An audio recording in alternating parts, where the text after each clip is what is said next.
Bonsoir et bienvenue à ce nouveau numéro de votre émission Histoire d'école. Aujourd'hui, nous sommes donc au CCI Afrique avec notre ami M. Sow, le directeur donc, du groupe CCI Afrique. Bonjour M. Sow. Merci beaucoup M. Sarr. Bonsoir aux téléspectateurs et téléspectatrices qui suivent l'émission Histoire des écoles et le groupe CCI Afrique vous souhaite la bienvenue. Merci beaucoup M. Sow. Et nous sommes également avec un habitué de notre émission, un habitué de l'émission Histoire d'école, M. Cheikh Mbow, un défenseur infatigable de l'éducation nationale. Bonjour M. Mbow. Bonjour, c'est toujours un plaisir d'être avec vous, de par votre engagement, et je viens de découvrir aussi une structure que je respecte beaucoup. Merci beaucoup. Comme d'habitude, donc, nous allons rendre un hommage, cette fois-ci à deux personnes. Donc, deux personnes qui sont en train d'apporter un énorme souffle à notre éducation nationale parce qu'ils offrent des débouchés. Donc, il s'agit du professeur Boucar Diouf, qui est médecin, et également de M. Idrissa Ndiaye, qui est journaliste donc, à la RTS de Fatick. Et c'est des gens qui ont des initiatives extraordinaires. Là, ils viennent de boucler une formation avec un groupe de jeunes de plus de 120 jeunes, donc une formation en métier portuaire pour leur offrir donc la possibilité de pouvoir s'insérer dans le monde professionnel. Donc, et ils méritent vraiment des encouragements et les remerciements de toute la nation sénégalaise. Chers téléspectateurs, nous allons regarder tout de suite un film que nous avons tourné au lycée Limamoulaye de Guédiawaye avec les élèves du club de littérature, d'art et de philosophie du lycée Limamoulaye de Guédiawaye et avec également des enseignants comme Mme Binte Bousso, donc, que nous saluons au passage d'ailleurs, et M. Christophe Thion, donc un grand syndicaliste qui a bien voulu participer avec nous dans ce film-là. On se retrouve donc dans 10 minutes.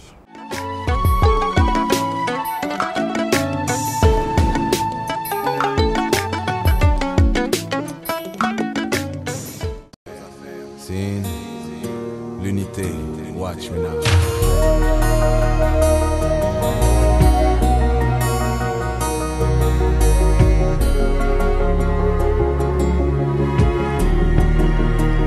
Laissons place à l'unité. Devant nous se lève un jour nouveau. Oh, oh. Et si l'enjeu est de taille, sache que nous n'aurons pas de faille. Laissons place à l'unité. Mais ça fait l'occasion. Tu m'accompagnes en ville. Je voudrais que tu vois mon nouveau mec. Oui, Anta. Je dois rentrer, sinon ma mère va me tuer. Mais comment est-ce qu'elle pourrait le savoir si tu ne le dis pas? Elle ne sait même pas qu'il y a grève aujourd'hui. Tu as raison. En plus, je n'ai rien à faire à la maison. Tu vois, on pourra même retrouver là-bas quelqu'un qui t'intéressera. Étant donné que tu n'as personne. Ne me dis pas qu'il a des amis charmants. Mais bien sûr que oui. On y va? Allons-y donc. On peut même rester jusqu'à 16h, comme maman rentre tard. Parfait. Devant nous se lève un jour nouveau. Oh, oh. Et si l'enjeu est de taille, sache que... Idi, arrête-toi. Hi, Tata Bintou. Aujourd'hui, je vous tiens. Mais où est-ce que vous allez comme ça? On se promenait seulement, maman. Se promener un lundi matin? Hein? Mais toi, Kiné, tu me déçois beaucoup. Et moi qui étais prête à jurer sur le Saint-Coran que tu es une fille sérieuse, si elle est à l'école, vous êtes là en train d'errer dans les rues de Dakar. Non, Tata, c'est pas ce que vous croyez. C'est juste que les professeurs sont en grève. Et vous n'avez rien d'autre à faire? Si, maman. Alors, qu'est-ce que vous faites là? On allait voir mon père. Voir ton père? Ok, c'est bon. Mais toi, on va retourner à l'école. Les premiers seront derniers. Place à l'unité. Devant nous se lève un jour nouveau. Oh, oh. Et si l'enjeu est de taille. Votre prochain cours, c'est quand? C'est demain. Ah, mais demain, je vais t'expliquer parce que moi j'ai une réunion tout à l'heure. Ok, allez, au revoir. Bonjour monsieur. Ah, bonjour madame. Je suis la maman de Kiné Ndiaye. Ah, Kiné, oui. Et elle vient de me dire que vous êtes son professeur de mathématiques. Effectivement, madame. Y a-t-il un problème? En fait, je les ai rencontrés ce matin en ville, son amie et elle, au moment où elle devrait être à l'école. Alors je suis venue voir ce qui se passe réellement. Effectivement, madame. Il y a grève aujourd'hui. Pourtant, les radios en ont parlé. Pratiquement, je suis le seul à avoir fait cours dans cet établissement. bon? Tout le reste est en grève. Alors, apparemment, vous êtes le seul professeur sérieux dans cette école. Je vais dû mettre ma fille dans une école privée. Non, madame, ne dites pas ça. Je comprends votre amertume. Mais ici, tout le monde est sérieux. Seulement, les convictions et les responsabilités ne sont pas les mêmes. Ah. Bon, j'aurais aimé rencontrer un de ces surveillants aussi pour savoir comment ils se comportent. Là aussi, madame, je suis désolé, vous devez repasser un autre jour. Parce que ici, même l'administration est en grève. Aussi? Ah oui. Mais, en tout cas, dans mes cours, elle est très régulière. Ah bon? Ah, là, monsieur, vous me rassurez, hein? Et j'espère qu'elle va continuer comme ça. Et que vous allez m'aider dans ce sens. Je l'espère. Ah, merci. Allez, madame, du courage. Allez, bonne journée. Allez, au revoir. Au revoir. Allez, on rentre à la maison. Et tu vas y rester.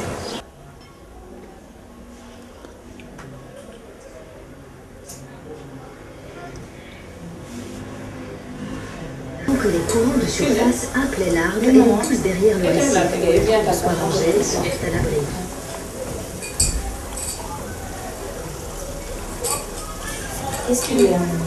Kiné, tu sais que ton papa et moi, nous t'avons très bien élevé.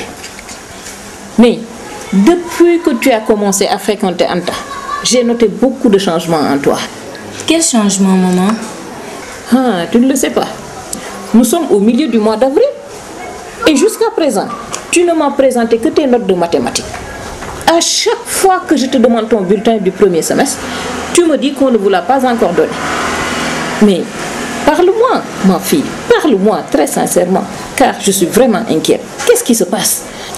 Il n'y a rien, maman. Je t'ai dit la vérité. Nous n'avons pas encore reçu nos bulletins. Même nos devoirs ne nous sont pas rendus. Mais pourquoi cela?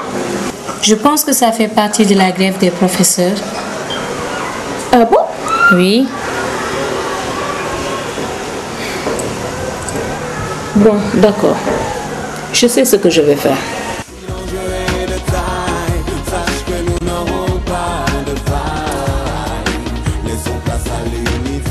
Maman, c'est notre professeur de français. Ah, d'accord.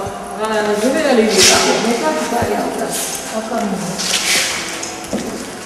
Bonjour, monsieur. Bonjour, madame. Vous avez besoin de moi? En fait, je suis la maman de Kiné Ndiaye, de la première L1. Cette année, elle nous parle toujours des grèves de professeurs. Et elle m'a même dit que vous êtes l'un des responsables du mouvement syndical. Oui, elle a raison. Malheureusement, nous avons une année très perturbée. Parce que jusque-là, nous avons déroulé plusieurs plans d'action. Sincèrement, nous en sommes désolés, mais nous n'avons pas le choix. Mais monsieur, ce sont nos enfants qui vont en payer les pots cassés. Mais est-ce que vous mesurez réellement les conséquences de vos actes? Parmi ces élèves dont vous parlez, il y a nos propres enfants. Et vous en êtes fiers comme ça? Mais non du tout. Vous savez comment on procède avec les classes d'examen? On les prend les samedis et les mercredis après-midi pour rattraper les heures perdues au lieu de rester avec nos familles. C'est pour vous dire à tel point nous aimons les élèves. D'ailleurs, c'est pour eux que nous allons en grève. Mais comment cela? Mais madame, si les professeurs ne sont pas bien formés, si les classes sont surchargées, si les examens ne sont pas pris au sérieux, si les enseignants ne constituent plus de référence, vous pensez que la situation va changer? Non, bien sûr. Au contraire, elle va s'empirer. Mais attention, monsieur. Si vous ne constituez plus de mythe pour vos élèves, c'est entièrement de votre faute. Dans la presse, on ne parle que de vos grèves. Et bien sûr, des professeurs qui abusent de leurs élèves. Mais vous avez raison, madame. Mais dites-moi, dans quelle profession il n'y a pas de brebis galeuses? Même nos hauts dirigeants sont parfois impliqués dans des scandales. Sont-ils pour autant tous mauvais? La presse et l'État sont en train de diaboliser les enseignants. Mais ils ne savent pas qu'en faisant cela, ils sont en train de discréditer l'école sénégalaise qui doit être le garant de l'avenir de ce pays. En tout cas, monsieur, nous les parents d'élèves, nous ne savons plus qui croire. Nos enfants et nous sommes vraiment des otages.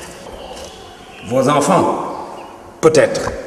Mais vous les parents, s'il y a faute, vous êtes aussi fautifs que nous. Mais en quoi sommes-nous fautifs? Tout simplement parce que vous ne vous intéressez à l'école que si les examens approchent ou si la presse en parle. 1 mois avant d'aller en grève, nous avons déposé un préavis. En temps, nous avons convoqué les parents pour discuter avec eux. Peu d'entre vous se sont présentés à ces réunions. Bravo, monsieur. Maintenant, il ne vous reste qu'à nous accuser d'être des complices de l'État. Mais vous l'êtes, madame.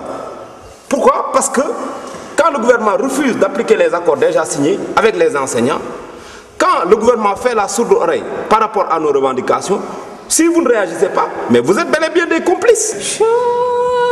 Mais monsieur, écoutez-moi. Aujourd'hui, j'en ai assez entendu.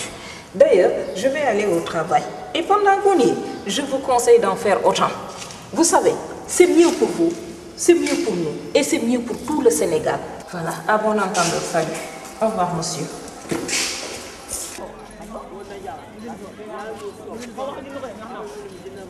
Modou Fall. Présent. Anta Ndiaye. Présent. Daouda Diouf. Présent. Madio. Présent. Aïcha Ba. Présent. Avant de commencer le cours aujourd'hui, je voudrais qu'on ait une discussion très sérieuse.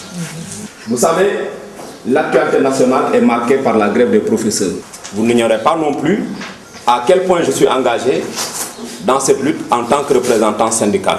Beaucoup d'entre vous doivent penser que nous sommes en train de vous sacrifier. Oui.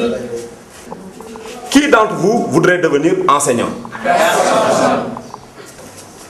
Mais si vous ne voulez pas devenir enseignant, quelle en est la raison? Monsieur moi. Anta? Monsieur moi, je ne veux pas, car j'ai des projets très grands qu'on ne peut pas résoudre avec le salaire d'enseignant. Ah bon? Mouroufa? C'est moi. Je ne veux pas devenir enseignant. Parce que vous, les professeurs, vous avez une mauvaise réputation.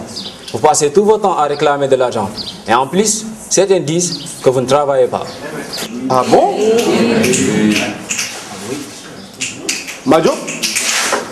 Monsieur, moi je voudrais avoir de l'estime et le respect de tout le monde. Et ce n'est pas en devenant enseignant que je l'aurai. Dans le but. Moi, je ne voudrais pas que mon salaire soit tous les jours publié dans la presse. Et tous les jours, on entend parler des retards de salaire. Surtout la veille des fêtes. Malheureusement, on ne peut pas donner la parole à tout le monde. Je dois vous poser une question. Si personne d'entre vous ne veut devenir enseignant, qu'adviendra-t-il de vos enfants? Je vous concède tout ce que vous venez de dire. Doit-on laisser les choses empirer ou y remédier? Mais comment y remédier? La grève est le principal moyen dont nous disposons pour nous faire entendre. Et malheureusement, c'est le seul langage que comprennent nos gouvernements. Pour le bien de notre pays, on ne doit pas détruire l'école publique. Car comme disait Platon, si l'éducation disparaît, c'est le règne de l'anarchie. Kiné, une fois à la maison, dis à ta maman tout ce qu'on vient de se dire ici. Que tout le monde en fasse autant pour que nous puissions résoudre les problèmes de notre école publique sénégalaise. Devant nous se lève un jour nouveau, oh, oh. Et si l'enjeu est de taille, sache que nous n'aurons pas de faille. Laissons place à l'unité. Devant nous se lève un jour nouveau. Nous venons de regarder donc ce film qui a été enregistré, qui a été réalisé carrément donc, au lycée Limamoulaye de Guédiawaye. Et nous remercions encore M. Sarr, donc le proviseur de ce lycée, ainsi que le censeur. Je reviens maintenant à mes invités, M. Sow et M. Mbou. Donc d'abord M. Sow, quelle est votre réaction par rapport donc, à ce que vous venez de voir?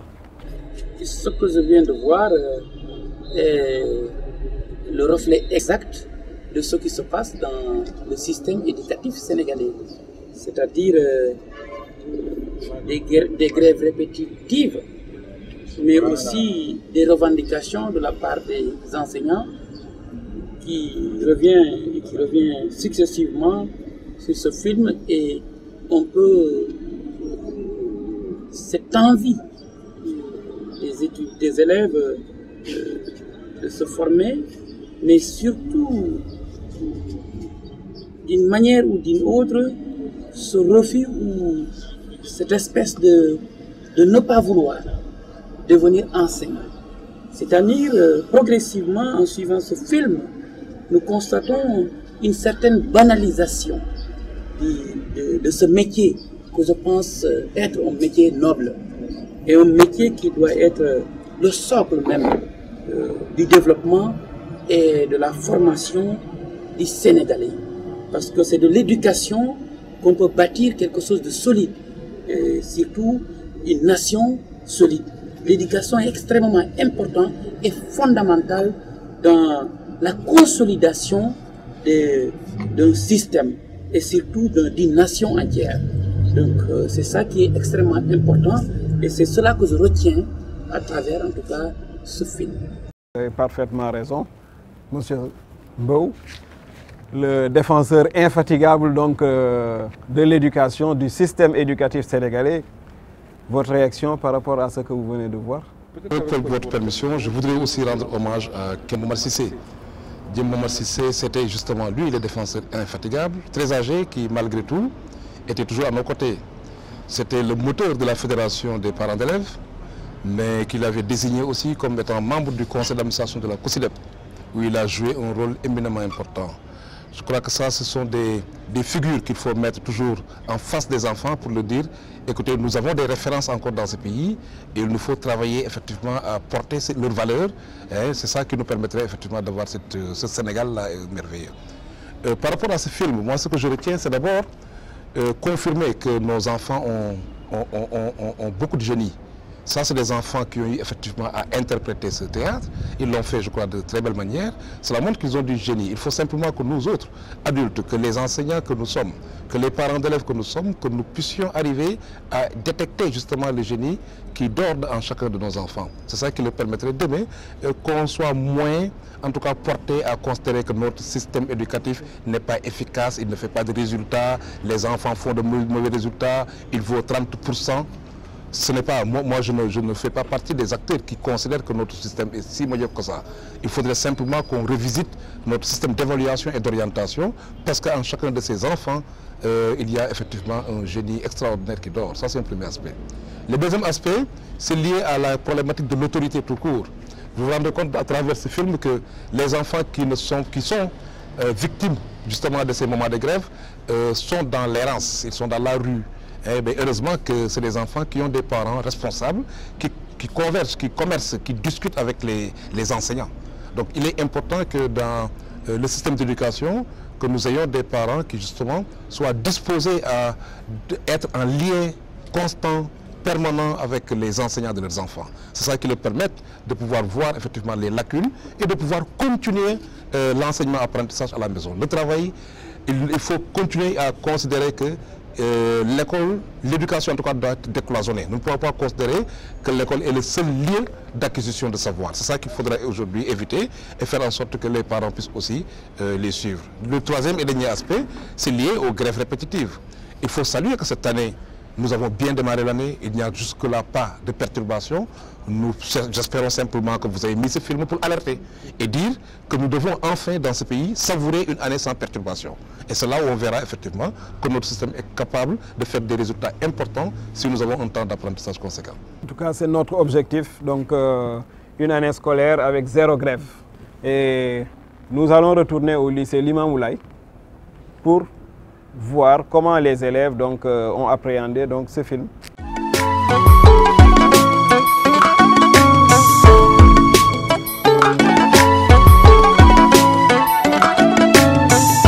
Alors je trouve que vous, enseignants, qui d'habitude vous vous glorifiez d'être des pères devant nous, qui nous preniez pour vos fils, je trouve que vous ne deviez point nous sacrifier pour l'argent. Alors je clame que ces grèves doivent cesser parce que aujourd'hui, l'Afrique est en recul par rapport aux autres continents. Alors, pour permettre à votre pays, à votre continent, de pouvoir avancer par rapport aux autres continents, il faut savoir faire des sacrifices. Aujourd'hui, j'aimerais vous dire que cette génération sera demain la génération qui doit développer l'Afrique. Alors, je dis plutôt que ces grèves ne doivent pas avoir lieu, parce que chaque continent s'est développé grâce à l'éducation. Chaque continent s'est développé grâce à des sacrifices que les gens ont voulu porter. Alors je dis que les enseignants ne doivent pas faire de grève, non seulement pour eux, mais pour nous aussi, la future génération de l'Afrique. Alors je leur demande solennellement d'arrêter, car l'État ne perd pas dans cette chose. Cette chose, elle est destinée à nous. Alors les grèves, je dis non. Parce qu'à nous, futures générations d'Afrique, nous avons le droit à l'éducation, nous avons le droit à la connaissance et nous avons aussi le droit de pouvoir développer notre Afrique. Par contre, on ne peut pas y arriver sans votre sacrifice. Alors je dis, arrêtez vos grèves et sacrifiez-vous, non seulement pour nous, notre génération, mais pour aussi l'Afrique, notre Afrique. Par rapport aux grèves qui se sont passées peut-être les 3 dernières années, disons. Parce qu'en 2012, nous faisions la 3e, je pense, ou bien la 4e. Cette année, l'année dernière aussi, nous étions confrontés à des grèves, pareil comme l'année 2012. Même si que l'année dernière, ça a été que 3 mois, je pense, ou bien 2 mois.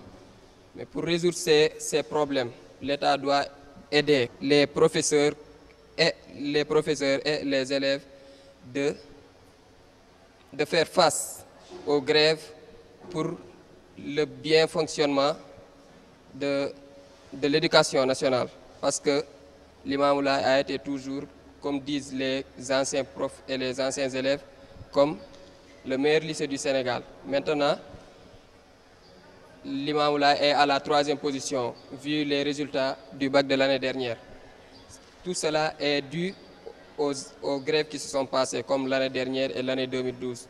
L'année dernière, certes, j'étais dans une école privée, mais j'ai eu quand même à vivre les grèves. Parce qu'en 2012, j'étais en 6e à Canada, qui est aujourd'hui SK. Comment est-ce que le Sénégal peut se développer si les élèves ne travaillent pas? Quand même, nous sommes le futur de demain. Les enseignants, certes, peut-être ont des problèmes pour leur salaire, quelque chose de ce genre. Mais quand même, ils doivent se sacrifier parce qu'ils ont, eux, aussi des enfants. Nous ne pouvons pas avancer sans eux. Je voudrais passer aussi un message au président parce qu'on ne peut pas, parce que aussi, ce n'est pas facile de travailler sans pour autant être récompensé. Les enseignants n'ont pas tort, mais de notre part, ils ont aussi tort parce qu'on ne peut pas avancer, on ne peut pas parler d'émergence sans pour autant que les élèves ne soient formés. En 2012, nous sommes restés pendant plus de 5 mois sans travailler. Nous étions fatigués, on souffrait beaucoup parce que ce n'est pas aussi facile de chaque jour se réveiller très tôt, avoir espérance d'aller étudier alors qu'on ne fait même pas cours. C'est aussi très difficile pendant les 3 dernières années. Et je dis non à la grève et encore non à la grève. Merci. Ce que je pense des grèves, c'est qu'il n'y a pas une sincère concertation entre les professeurs et l'État. Ils n'ont pas une sincère discussion. S'ils s'entendent cette fois, il n'y a même pas longtemps et ils recommencent les grèves. Et nous ne savons pas quelles sont les vraies racines, les vraies sources de leurs grèves. Nous voulons travailler, mais avec les grèves, nos niveaux se baissent. Ce sont les cours qui sont la nourriture de notre esprit. Et ce que je veux dire aux professeurs, ce n'est pas que je leur dis qu'ils ont tort de faire la grève. Parce que quand quelqu'un travaille, ils ont d'abord la passion d'enseigner. Mais l'État aussi doit leur payer pour leur travail. Donc ce que je voulais dire seulement, c'est qu'ils sachent que nous sommes l'avenir de demain et que ce sont ces cours, ce sont ces connaissances qui sont la nourriture de nos esprits pour nous améliorer. Je viens de l'école Jeuve Correa. L'année dernière, j'ai remarqué que les grèves ont beaucoup choqué les élèves, surtout ceux qui faisaient l'examen. Lors des résultats du bac, j'étais choquée. Je ne savais pas quoi faire vraiment. Les résultats étaient si mauvais que je me suis dit que, mais qu'est-ce que c'est que ça?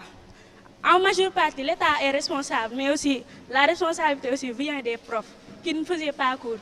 Lorsque je regardais une séquence des théâtres, le prof a dit qu'il voulait devenir professeur. Les élèves ont dit non à cause de leur mauvaise réputation. Et je me suis dit, mais ils ne veulent pas devenir prof parce que les profs donnent des mauvais exemples en faisant les grèves. Et le prof a dit que si personne ne veut devenir prof, comment sera la génération future? Je me suis dit que si chaque prof pense ce que ce prof a dit, si chaque prof pense aux mêmes idées que ce prof a dit, il n'a qu'à penser à nous avant de faire les grèves. l'avenir d'un pays, ce sont les élèves. Pour qu'un pays se développe, il faut qu'il y ait des intellectuels. Pour qu'il y ait des intellectuels, il faut des professeurs. C'est pourquoi les professeurs doivent être dans des bonnes conditions. Les élèves aussi, pour étudier, doivent être dans des bonnes conditions. L'État aussi doit prendre en compte tous ces gens-là, que son rôle, c'est que tout le monde parvienne à la connaissance pour que le pays va de l'avant. Les professeurs doivent faire des sacrifices. L'État doit faire un sacrifice pour que le pays se développe. Oui, M. Mbow, M. Sow, vous venez d'entendre donc les élèves du lycée Limamoulaye, leur réaction par rapport à ce film et par rapport donc aux grèves en général. Vous qui êtes ancien du lycée Limamoulaye, donc j'espère que vous n'êtes pas aussi inquiet qu'eux. Écoutez, je pense que aujourd'hui, ce que nous devons d'abord dire, c'est que je ne pense pas qu'un enseignant fasse une grève pour le plaisir de faire une grève. Maintenant, il y a des questions qu'il faut se poser. C'est que d'abord, qui est dans les écoles publiques? En général, c'est les enfants issus de familles qui sont, pour la plupart, qui ont des revenus modestes. Je fais partie de cela parce que j'ai fait mes humanités au lycée Limamoulaye, qui est, malgré en tout cas une situation qui n'est pas toujours l'une des meilleures, mais qui forme aujourd'hui des jeunes qui ont un niveau excellent. Les grèves, je pense qu'on n'arrange pas, mais il faudrait dire que cette responsabilité est partagée. D'une part, il y a les enseignants, d'autre part, il y a l'État. Je pense que le développement du Sénégal passera par un système éducatif normalisé, c'est-à-dire un système éducatif qui sera en tout cas rythmé par une absence totale ou en tout cas une réduction nette des grèves répétitives. Les grèves ne feront que plomber un système éducatif qui reste quand même en Afrique un système éducatif de référence. Ces grèves aujourd'hui, en tout cas avec dans le plan Sénégal émergent, qui est trop cher au président de la République, je pense qu'il faudra en tout cas prendre des mesures incitatives, mais surtout des mesures fermes pour régler le problème du système éducatif sénégalais, surtout en accompagnant en tout cas ces enseignants qui, à mon avis en tout cas, qui ne souhaitent qu'une chose, c'est de servir, en tout cas, d'être à la disposition de la formation des jeunes. À ce niveau, je pense que l'État gagnerait mieux d'avoir des concertations répétitives avec les mouvements d'enseignants, les syndicats, afin qu'ils trouvent toujours un compromis, que les problèmes des enseignants soient pris en compte pour qu'ils puissent être réglés de façon progressive. Il faut aussi comprendre que l'État, malgré sa volonté affichée, nous sommes un pays sous-développé, donc les moyens financiers ne sont pas toujours au rendez-vous. Ce qui inéluctablement amène de faire des compromis, que les gens n'aient pas des positions figées. Vous savez, en Afrique, avec des positions figées, nous n'irons nulle part. Les élèves aujourd'hui qui étudient dans ce système éducatif, surtout dans les écoles publiques, c'est des enfants issus de familles défavorisées. Donc il faut une compréhension et de la part des enseignants, mais une réelle motivation de l'État pour que ces enseignants, progressivement, voient qu'il y a une volonté clairement définie de l'État du Sénégal d'accompagner malgré les moyens financiers limités. Des moyens financiers pour satisfaire et négocier surtout, vous l'avez dit, le mot est lâché. Et à chaque fois, au cœur de ces négociations, il y a la COSYDEP. Il y a la COSYDEP et il y a M. Mbow. Donc c'est d'ailleurs la raison pour laquelle nous avons rendu un hommage à votre structure lors de l'émission passée. Vous êtes toujours au cœur de cette médiation-là. Mais qu'est-ce qui se passe réellement? Pourquoi ces grèves ne s'arrêtent pas? Oui, je voudrais peut-être commencer par me satisfaire du niveau des enfants. Encore une fois, je crois que c'est important quand nous écoutons le témoignage, au-delà des considérations de forme, mais par rapport à leur logique, à leur argumentaire, nous nous rendons compte que ces pays regorgent encore de personnes, en tout cas sur qui on peut compter. Nos enfants sont des génies, il faut qu'on les présente ainsi. Et je voudrais dire aussi que le système éducatif, justement, l'un de ses problèmes, c'est la façon dont on en parle, la communication autour du système. Nous voulons tout noircir. Et c'est ça qu'il faut éviter. Il faudrait qu'on parle autrement de l'enseignant.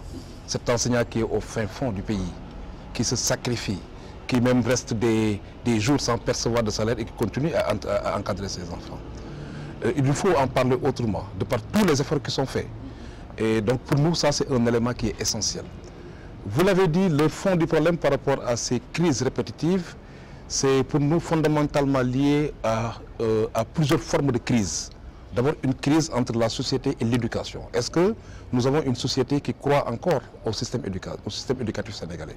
Est-ce que nous considérons que nous avons un système éducatif qui est performant, qui puisse nous permettre de régler cette relation entre l'éducation, la formation et la vie?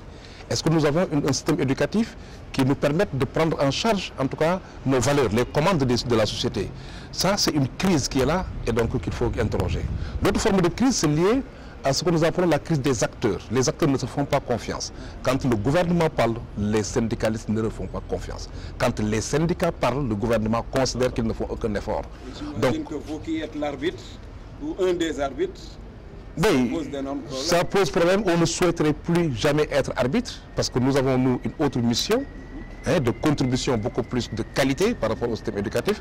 Mais évidemment que chaque fois que le système éducatif est perturbé, nous sommes obligés de mettre, en tout cas en veille, tous nos programmes.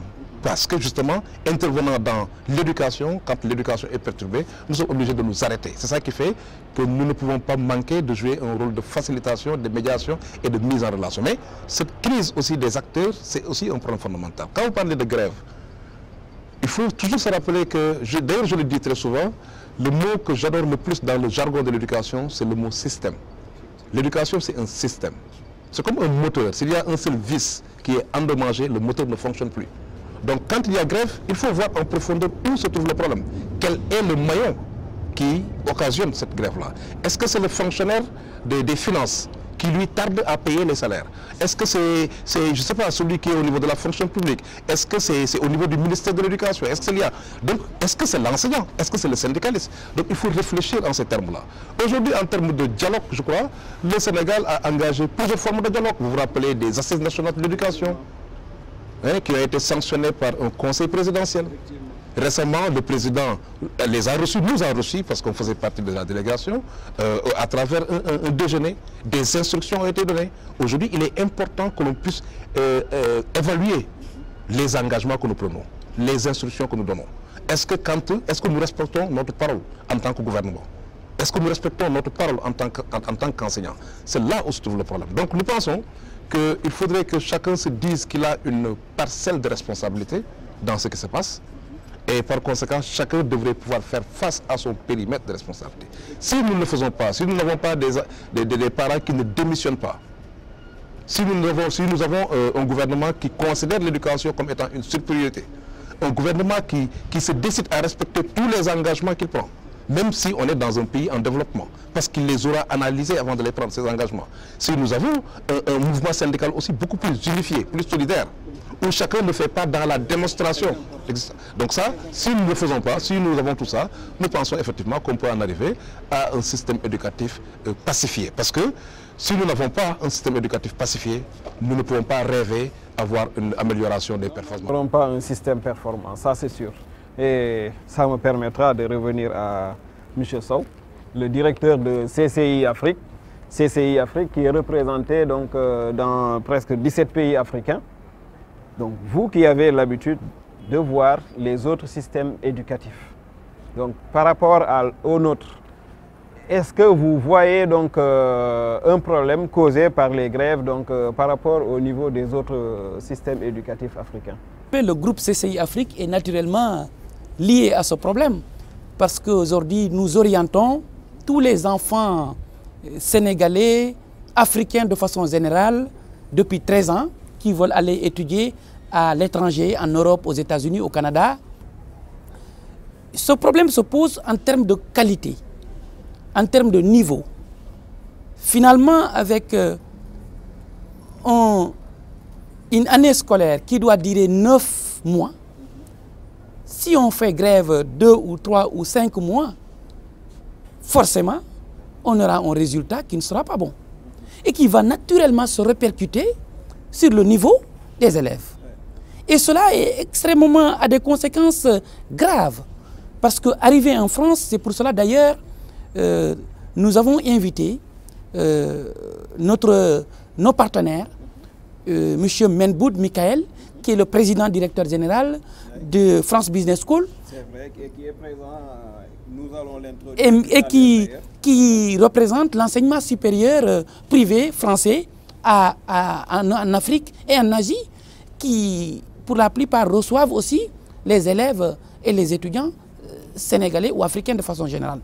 Donc ce niveau va se ressentir sur l'élève parce qu'il n'aura pas atteint le quantum horaire qui va sanctionner un baccalauréat par exemple. Donc c'est pour cela je pense qu'il faudrait impérativement que dans notre système éducatif, qu'on ait, en tout cas dans le système éducatif public, qu'on ait un système qui soit basé sur le suivi-évaluation. Vous savez, lorsqu'il n'y a pas une évaluation sur tout ce que nous faisons, nous ne pouvons pas mesurer la qualité, la performance, mais aussi les failles du système. Donc aujourd'hui, nous sommes en train de faire des assises. Je salue les assises nationales sur l'éducation, mais ça reste toujours des assises. C'est l'application qui va impacter sur la qualité du système éducatif. Je pense que le gouvernement actuel et en tout cas tous les acteurs de l'éducation ont affiché une volonté de faire mieux. Mais il faudrait mieux que cette volonté de faire mieux soit accompagnée par un système de suivi-évaluation. Et qu'on ait aujourd'hui au Sénégal ou en Afrique des acteurs indépendants qui puissent évaluer, que ce soit le mouvement syndical, l'État du Sénégal, sur les engagements, comme le disait tout à l'heure M. Mbou, que les engagements qui sont pris puissent être respectés. Parce que lorsque les engagements ne sont pas respectés, nous serons dans un éternel recommencement. Et c'est cela qui amène naturellement à des grèves, en tout cas répétitives. Lorsque l'enseignant, on lui promet quelque chose et qu'au bout de 5-6 mois, il ne voit pas l'application de cette mesure, finalement, il va se dire qu'on se moque de moi ou bien on me prend à la légère. Et finalement, j'ai qu'un seul moyen à utiliser, c'est la grève. Et finalement, qui va en pâtir? C'est les élèves. Parce que c'est le plus faible toujours qui paye le prix. Le plus faible dans tout ça, c'est les enfants qui fréquentent les écoles publiques, l'enfant de celui-là ou de celle-là qui a des revenus modestes. Vous savez que le système privé fonctionne. Parce que là, vous payez. Et vous avez forcément un produit de qualité. Mais malheureusement, tous les Sénégalais ne peuvent pas envoyer leurs enfants dans les écoles privées. Donc nous devons penser que la majorité des Sénégalais doit être accompagnée par le système éducatif public. Et aujourd'hui, encore une fois, je vous dis, je suis présent dans 17 pays africains, mais le système éducatif sénégalais reste une référence. Nous avons des enseignants de qualité, les élèves sont bien formés, ne serait-ce que quand vous fréquentez, en tout cas quand je fais des voyages dans les écoles privées partenaires en France ou les universités publiques, je trouve toujours les élèves sénégalais, les étudiants sénégalais qui raflent les prix, qui ont aujourd'hui dans les concours ou dans tout ce qui se passe au niveau de l'excellence en termes d'éducation dans les écoles privées ou les écoles publiques à l'étranger, ils se hissent parmi les premiers. Donc nous ne devons pas être nihilistes, mais nous devons toujours encourager et l'État et les enseignants à en tout cas avoir des engagements qu'ils puissent respecter pour le bien-être du public, des peuples. Vous avez raison, M. Sow. Et aujourd'hui, je suis très content parce que j'ai avec moi deux personnes très optimistes et des personnes qui croient en notre système. Mais il a dit, le problème donc du respect des engagements. Parfois, c'est du côté des enseignants, surtout, c'est du côté de l'État que ça pose problème. Vous, en tant que médiateur, donc déjà, il y a un problème à ce niveau. Parce qu'on parle de médiateurs institutionnels d'une part et de médiateurs sociaux d'autre part. Donc vous êtes des médiateurs sociaux. Mais qu'est-ce que vous avez pour pousser les gens à respecter donc leurs engagements, les syndicats ou le gouvernement? quel mécanisme? Oui, ben, écoute, le mécanisme, c'est voilà, lié à notre mission de veille et d'alerte. Donc régulièrement, nous postons des avis, et nous remontons des avis, nous faisons une réflexion autour des engagements qui sont pris pour rappeler à l'une ou l'autre partie, voilà, donc ce sont ces obligations. Et donc par rapport à la situation actuelle, évidemment que c'était au gouvernement de faire avancer en tout cas certains dossiers, auquel cas, ou alors de communiquer autour du niveau d'avancement, ce n'était pas le cas. Présentement, nous sommes sortis de cette rencontre, de cette série de rencontres avec beaucoup d'espoir, oui, ça c'est évident, mais nous considérons qu'il faut justement continuer à entretenir cette flamme d'espoir. Nous ne pouvons pas parler des assises nationales de l'éducation. Aujourd'hui, la COSYDEP continue à réclamer la mise en place d'un comité multi-acteurs de suivi. Tant que nous ne mettons pas en place ce comité multi-acteurs de suivi des recommandations issues des assises, nous allons douter de notre volonté à aller vers la mise en œuvre de ces recommandations. Mais de même, il y a eu des instructions qui ont été données avec des échéances très très claires. Il faudrait qu'on aille évidemment dans ce sens-là. Moi, je voudrais juste rebondir sur les propos tout à l'heure de mon jeune frère Sow, parce que tout à l'heure, il m'a dit qu'il était au lycée Léon Moulay, peut-être 10 ans après moi, parce que moi j'ai fait aussi le lycée Léon Moulay, pour dire quoi, et rappeler que l'éducation c'est un droit. Nous sommes dans un pays en développement. Nous comptons évidemment sur l'école, sur l'offre d'éducation publique pour que tous les enfants de ce pays puissent jouir de ce droit à l'éducation. Il ne doit pas, ce n'est pas un produit, ce n'est pas une marchandise qui est à vendre ou à acheter. Tous les enfants de ce pays ont droit à une éducation. Et quand on parle d'éducation, étant un droit étant éminemment positif, c'est une éducation de qualité évidemment. Nous ne voulons pas aussi de l'élitisme, nous pensons qu'il faut faire en sorte que la qualité puisse être démocratisée. Excellence, oui, on peut soutenir l'excellence, mais pas l'élitisme. Comment faire pour ne pas avoir un système sélectif où seulement c'est 30% qui passent, ou quand on va, comme il dit dans les universités françaises, on peut voir une ou deux exceptions. Nous voulons avoir, parce que nous avons besoin de ressources humaines de qualité, mais aussi en quantité, parce qu'on est un pays en construction. Donc comment faire pour que la qualité puisse être mieux démocratisée, qu'il y ait plus de résultats, que les enfants puissent avoir des compétences. Ce sera le problème. Aujourd'hui, le problème du Sénégal, l'enjeu, ce n'est pas un enjeu autour de l'école, c'est l'enjeu de l'éducation qui est posé. Donc, et de ce point de vue-là, je pense qu'il nous faut aller dans ce sens-là.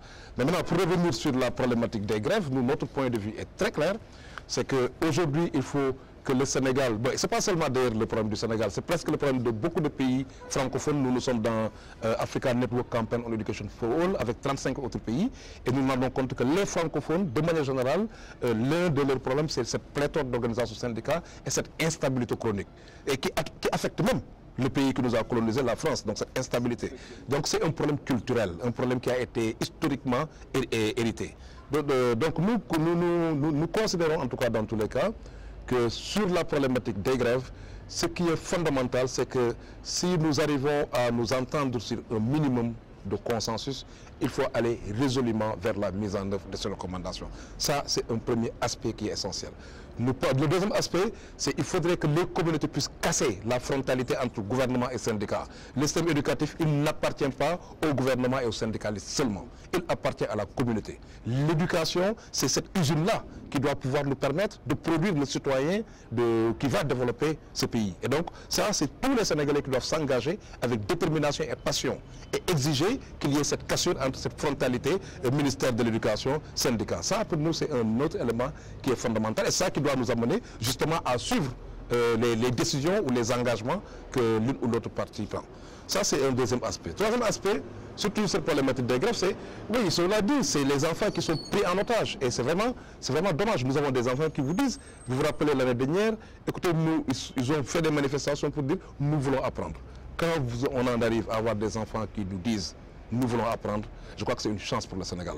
Donc que chacun joue son rôle et qu'on fasse ensemble que les enfants aient des opportunités d'apprentissage parce qu'ils sont intelligents. Il faut simplement leur donner des opportunités de pouvoir apprendre. Je voudrais qu'on s'arrête un tout petit peu parce que je suis enseignant aussi donc, et j'aime ce métier, j'adore ce métier. Mais comme vous l'avez dit, on est en train donc de perdre notre crédibilité à cause donc de ces grèves-là. Pas plus tard qu'avant-hier, le lycée Limamoulaye est allé en grève. Parce que c'est des charretiers qui sont entrés dans le lycée et qui ont tabassé un professeur. Et ils sont allés en grève donc à cause de ça. Mais là, je me dis que quelque part, tout le collectif donc, du lycée doit aller ensemble. On n'a pas de raison d'aller en grève pour ça. Est-ce qu'il y a d'autres formes qu'on pourrait vraiment utiliser vraiment pour manifester ce qu'on veut, mais sans pour autant faire la grève? Oui, je crois que c'est une question qui est fondamentalement posée. Il faudrait que les syndicats d'abord travaillent à une des instructions du président qui disait qu'il faut aller résolument vers les élections de représentativité. C'est essentiel. Mais ensuite, il faut que les syndicats puissent inventer d'autres formes de lutte. Ça, c'est clair, parce qu'à un moment, en termes même de crédibilité, ils peuvent être incompris par les communautés et donc mal soutenus. Donc il faudrait qu'ils inventent d'autres formes de grève, parce qu'un syndicat, quand même, il est fait pour défendre les intérêts moraux et matériels de ces gens. Ça c'est un élément. Mais ensuite, il faudrait que le gouvernement, qui est le premier employeur de l'enseignant, parce que l'enseignant, c'est un agent de l'État, il ne faut jamais qu'on oublie ça, et donc que ce gouvernement protège l'enseignant. Il n'est pas acceptable qu'il y ait de tierces personnes qui viennent agresser les enseignants. Donc ça ne devrait même pas être les enseignants qui se lèvent pour manifester, mais c'est les parents qui pouvaient se lever pour manifester. C'est peut-être le gouvernement qui devrait prendre des mesures particulières pour faire respecter l'enseignant. Parce que c'est celui-là à qui on confie ce que nous avons de plus cher, nos enfants. On le lui confie. Il fait 3/4 de son temps avec nos enfants. Donc nous avons le devoir, l'obligation de les protéger et d'en parler autrement. Ça, vraiment, sur cette question, nous considérons qu'il faut aujourd'hui reconsidérer le métier d'enseignant, revaloriser le métier d'enseignant, en faire le métier qui attire les meilleurs d'entre nous. Il fut des temps où il fallait être vraiment bien pour espérer être enseignant ou passer à un concours d'entrée dans une école de formation d'enseignants. Aujourd'hui, ça semble être un métier d'exception, où les gens en font un tremplin. Donc c'est ça qu'il faut changer, ce paradigme-là qu'il faut changer.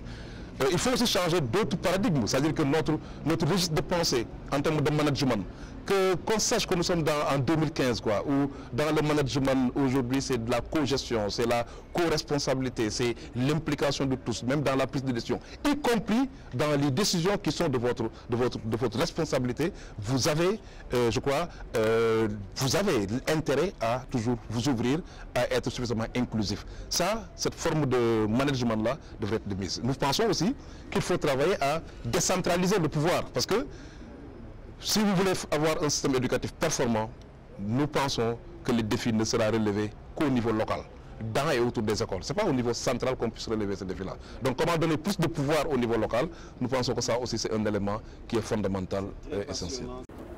Je le disais tout à l'heure, on devait recevoir un invité donc de taille et de marque, Monsieur Michael Menbout, PDG donc de FBS Afrique, représentant donc de l'enseignement privé en France. Vous avez vu tout ce qu'on a vu? Oui, j'ai pu voir l'ensemble en coulisses donc, de l'ensemble de l'émission, et vraiment je vous remercie de nous inviter. En effet, je pense que ce que nous pouvons voir en France comme problème sur l'éducation, je pense qu'on a la même chose que vous en problème. C'est vrai que nous n'avons plus le problème des grèves aussi importantes, parce que nous avons ce qui s'appelle le service minimum, donc qui existe. Vous parliez il y a quelques instants d'un problème d'insécurité qui arrive dans certains établissements. Nous vivons aussi cette même chose. Une loi existe chez nous qui s'appelle le retrait pour les professeurs, donc ils peuvent se retirer, mais bien sûr le service minimum continue. C'est important dans l'enseignement justement que le service minimum continue, parce qu'il ne faut pas que nos jeunes, parce qu'il ne faut pas oublier que derrière il y a des jeunes, et que ces jeunes, il faut leur donner l'éducation, qu'ils soient en Europe, aux États-Unis, en Asie, mais encore plus en Afrique, où vous avez un besoin d'éducation. On le voit, les jeunes, quand ils sont en France, ils sont très demandeurs. Nos nouveaux jeunes qui sont arrivés grâce à CCI Afrique cette année dans nos écoles partenaires et dans mes écoles, parce que j'ai une école de droit, où dans cette école, j'ai 7 étudiants qui viennent du Sénégal. Les étudiants sont très demandeurs et on voit que le niveau... Il y a des difficultés, ils nous parlent de ces grèves, ils nous parlent de ces problèmes qu'ils ont eus, mais ils ont une vraie soif d'apprendre et on les voit souvent, ceux ici, on en parlait tout à l'heure, aux premières places parce qu'ils se battent. Donc je pense qu'il faut surtout que le gouvernement, mais aussi les syndicats et l'enseignement et les professeurs. Un professeur, si vous l'êtes, vous savez, c'est une vocation. Alors avant de parler de choses qui sont des problèmes, il ne faut pas oublier la vocation de l'emploi. Et la vocation, c'est d'être professeur, de transmettre une information et de transmettre son savoir et donner à ces jeunes la possibilité de réussir. Donc n'oubliez pas ça. Et c'est vrai qu'il y a moins de grèves depuis la rentrée, tant mieux, parce que ça donnera une éducation meilleure pour demain et le meilleur pour l'Afrique et encore plus pour le Sénégal. Merci beaucoup, Monsieur Menbout. Et nous sommes très honorés donc, de tout ce que vous venez de dire, du système éducatif et des étudiants et élèves sénégalais, vraiment. Monsieur Mbow, votre dernier mot? Ben, mon dernier mot, c'est évidemment un mot d'espoir. Un mot d'espoir. Nous sommes dans une dynamique de reconstruction ou de refondation du système. Nous avons posé déjà des actes forts, robustes et significatifs. Il nous faut être conséquents et travailler à ce qu'on n'ait pas, en tout cas, une idée ou qu'on n'ait pas ce sentiment d'avoir perdu du temps ou d'avoir dépensé des ressources pour rien. Je parle des Assises nationales de l'éducation qui nous ont promis d'avoir un système véritablement national, ancré sur nos valeurs et qui nous permettent d'avoir en tout cas une relation, une dialectique entre l'éducation, la formation et le travail. La formation et l'emploi, ça pour nous c'est un élément qui est essentiel. Espoir parce que justement nous avons assez bien démarré cette année avec pour la première fois le président de la République qui reçoit la communauté éducative, qui a donné des instructions très fermes. Nous allons espérer que le gouvernement travaillera à mettre en œuvre en tout cas toutes ces recommandations qui ont issu de cela. Et arrêter de considérer que l'éducation, c'est l'école. Ça va au-delà de l'école, ça va au-delà de l'instruction. Pensez aux autres formes alternatives, les écoles coins de rue, les écoles non formelles, les daara. Donc c'est des formes d'éducation, des lieux d'apprentissage qui sont là et qui ont besoin effectivement d'être boostés. En tout cas, la maladie est connue, les remèdes sont proposés, il faut simplement qu'on ait le courage d'aller véritablement jusqu'au bout de notre logique. Merci beaucoup, M. Mbow. M. Sow. Moi, en ma qualité de président directeur général de CCI Afrique, je me réjouis d'abord de l'invitation qui m'a permis un peu de reparler de la question de l'éducation au Sénégal, comme je suis dans plusieurs pays. Mais je voudrais me réjouir aujourd'hui aussi que des écoles françaises, représentées ici par M. Menboud, PDG de France Business School Afrique, qu'ils aient confiance à notre système et qu'ils vantent le mérite de nos écoles. C'est une fierté pour nous. Vous savez, CCI Afrique aujourd'hui se positionne comme un levier qui oriente les élèves et les étudiants africains, et en particulier les élèves sénégalais. Moi, je ne suis pas un acteur public, mais je suis un acteur privé qui soutient les actions de l'État du Sénégal. Merci beaucoup, M. Sow. Merci beaucoup, M. Menboud. Merci beaucoup, M. Mbow. Et j'en profite également pour faire un clin d'œil à Oumar Wade depuis le lycée de Koumando Fendiouf de Fatick, donc, et également à Oumar Diallo. Merci beaucoup également à vous qui nous suivez et à la prochaine fois, Inch'Allah, dans un autre numéro de votre émission préférée, Histoire d'école.